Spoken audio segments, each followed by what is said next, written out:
With the Minister of Finance and Coordinating Minister of the Economy, Wale Edun, who has disclosed that the country's decision to remove the petrol subsidy and adopt market-based pricing for foreign exchange has saved the nation a whopping $20 billion US.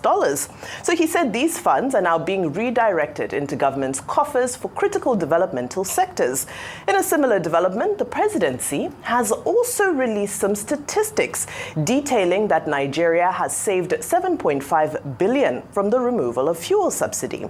Now, these statements are coming just days after the National Assembly has approved a loan request of $2.2 billion from the presidency to partially finance a deficit of 9.7 trillion naira for the 2024 fiscal budget. So, ladies and gents, it's reported that we've saved all these billions of dollars thanks to the Tinubu reforms, but the little point of confusion is that we're still borrowing. So, Rufai, can you unpack this for us? I would like to ask them, what did you save? You say you have saved. What did you save? Because we're still seeing borrowing and deficit. So the next budget cycle is going to have a deficit of 13.8 trillion. We've just borrowed 2.2 through Eurobond and Sukuk. The bond market we are paying higher interest rates because of our bond status, our debt, it's junk status as we speak. So you are doing all of that. You are not seeing multiple spending on the lives of the citizens. You are not seeing roads fixed in most areas. And you're wondering what's happening. You are not seeing the effect of that money. They said they've paid conditional cash transfer. The question is, who are the people they've paid it to? Maybe those people can come up. At the same time, there's been a lot of borrowing. There's been a lot of corruption in the system. Inflation keeps hedging upwards, 33.8%. MPS will do their other review meetings. They probably might ramp up in terms of interest rates. So what's the effect? You say you saved 7.5 billion on fuel subsidy. That was how you claimed last year that subsidy had gone and you saved money on subsidy removal. Only for us to discover when NNPC was having their rigmarole that, they were still paying about 100 naira in subsidy. Or a little over 100 naira in subsidy. So where's the 7.5 billion? If you say you've made the savings, the budget is about 31 billion, or about 28, 29 billion dollars. That should be able to cater to the resource. We should be able to have less deficits. But the deficit keeps growing. Tilia Adebajo was here the other day, said we should sell off most of the assets, at least we should even raise about $50 billion. The debt has mounted from 89 trillion when Buhari came in to 134 trillion. When you add the other deficit to it, it bumps up to about close to 150 trillion. When you add ways and means that the president said he has cleared, which has not been cleared to it tops close to 200 trillion. So all we have been seeing is a regime of debts. Debt everywhere with nothing to show for it. Like I've always argued, if I saw commensurate development with the debt, I've got nothing wrong with the debts. It's not today they keep saying they've saved. They should show us the money. Show us the money. Yeah. Very quickly. So, you know that chart you showed where they detailed some of the gains from these administrations on oil, in the oil and gas industry. One of the things I want just to mention is it's not about how much money is being saved, it's what has the money that's being saved been used for. That's what Nigerians want to know. So you can come out and say that we're saving $20 billion, we're saving $100 billion, but if we don't see the effect on the economy, the effect on infrastructure, the effect on the Nigerian people, then it doesn't mean anything to us. Take, for instance, during the Jonathan administration, when they had the proposal to remove fuel subsidy, they had the Shopee. And it was meant to be a show-working investment, program whereby it was subsidy, reinvestment, and empowerment program. And they would tell you, okay, we want to use the money that we've saved from subsidy removal and channel it into this infrastructure, bridges, employment, tackling unemployment, midwifery, so a lot of things. But the challenge here for a number of people is that we had to bear the burden of subsidy removal with the talk around the fact that, it is for the good of Nigeria and Nigerians, but the people are not feeling it. And so it's not enough to give us data and statistics. That's not what the people understand. What we want to see is the tangible effect and impact of the removal of subsidy and the savings from the removal of subsidy on the Nigerian people. If not, we would agree with him that, okay, he's telling the truth, but then that the money is being either looted or being used for frivolous things. That's what would then make a conclusion as that, yes, $20 billion, as you've claimed, is being saved, and then we can't see anything. So it means that we're using it to renovate buildings, we're using it to pay for travel. If not, show us workings. That's what Nigerians want to know, not just how much you're saving. Absolutely. Okay, quickly, let me first interrogate some of the claims. You've quoted two things now.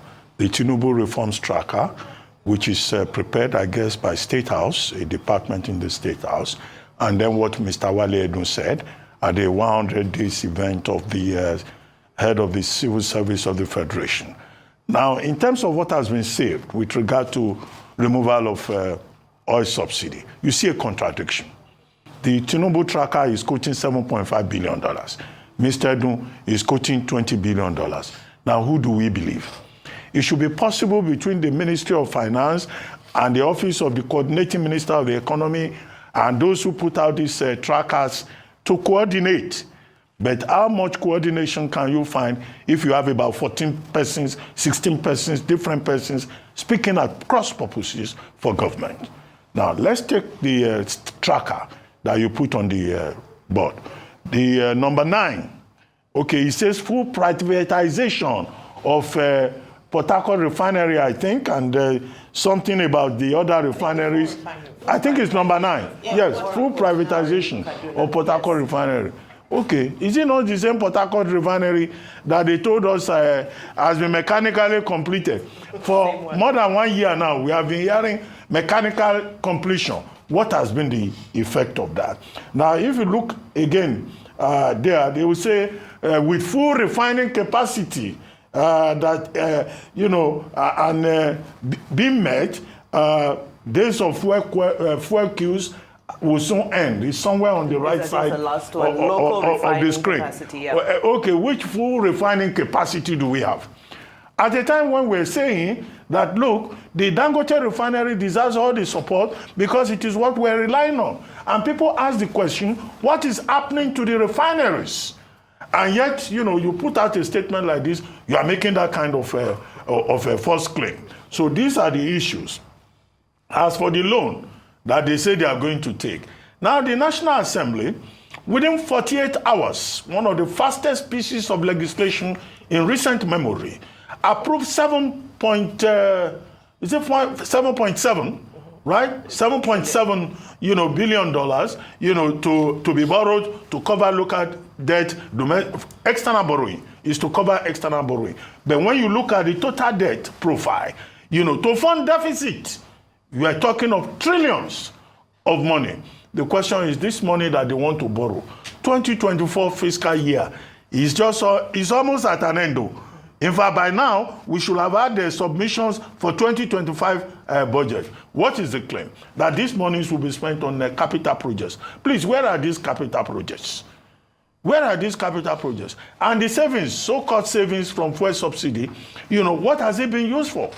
So the question is, I go back to Mr. Peter Obi's point again, when he says, borrowing is not the problem, but you don't borrow for consumption.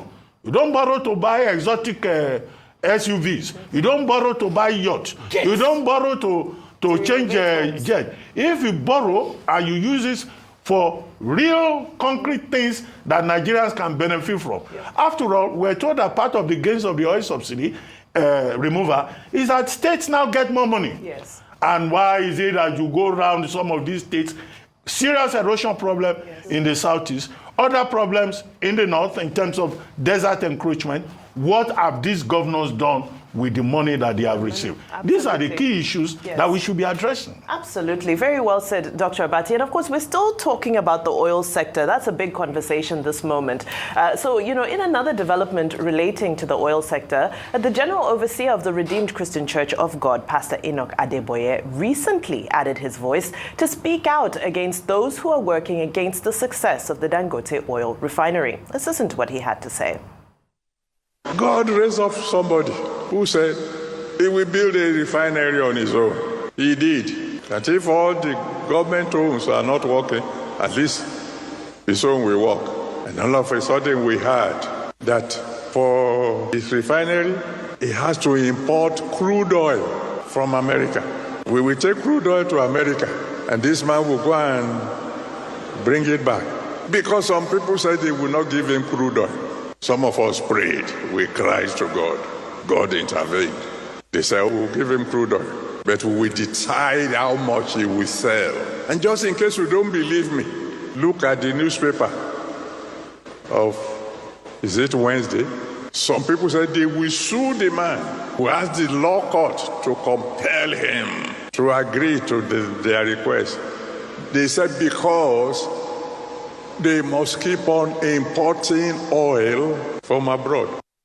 Well, some very good points made there. Now, of course, we know that Dangote has reached a deal with the oil marketers, but there's still an impasse with regards to the Naira for crude deal with the NNPC, because NNPC is yet to fully honor their commitment of cargo supplies to the Dangote refinery. So, you know, there's still a lot happening with regards to our perception that the Dangote refinery should be our saving grace, but not playing out in reality. Please, VCL, put up that chart again. Because it was part of the things they put in that chart. That please put up crude for Naira. No, crude for Naira. Where is the crude for Naira? Purchase. Naira purchase of PMS reducing pressure on forex. And they have not met their quota to the Dangote refinery. So when Dangote, because his refinery needs to run, now go and get oil from other sources, he ramps up his cost, and you expect him to do. The question we should ask NNPC, well, you see, when you look at full privatization of the, NNPC has no gravitas to be talking to us about privatization. They should account for the over 2 billion they spent on the Port Harcourt refinery. Did we spend that money to now privatize it? What happens to the workability of the refinery? And the same man that has been able to put his resources that take a $20 billion bet on Nigeria, apart from the $20 billion bet, pays about over 2 to 3 billion to be able to get crude products to refine on a monthly basis. You are now trying to frustrate that man because you are used to all the shenanigans of the business before. No, now, it's not done. I totally support the Adeboye on that. Many other things I've disagreed with him. His comments on the Tinubu economy, I said no, he was not saying it right. But on this, I totally support him. It was practical. Because this is practical national pride at a time like this. Ooh, so it shows that, yes, it has to be national pride. Yeah. Dangote is the pride of Nigeria. Anybody that doesn't like what I said just now should forget it. He decided to invest. Is it not in this country people steal money and go and put it in sockaway tanks, Shalanga? Or they put it in Swiss bank? For whatever is worth, he put this money in this country. There are many billionaires that even have more money that can't do what Dangote has done. They will never invest and take a chance on this country. It's a pride of Nigeria. If you are saying the only man that has a working refinery in this country, producing PMS of this capacity, is it not Dangote? It's not a pride of Nigeria. So anybody that doesn't want to take that fact, they should not internalize that fact. If I know this thing I'm saying is going to pain some people, but I speak it is the truth. As far as I'm concerned. So please, we can only support him and ensure that all of those people that are performing this cabalocracy can stop, especially any mortar connection in any corner.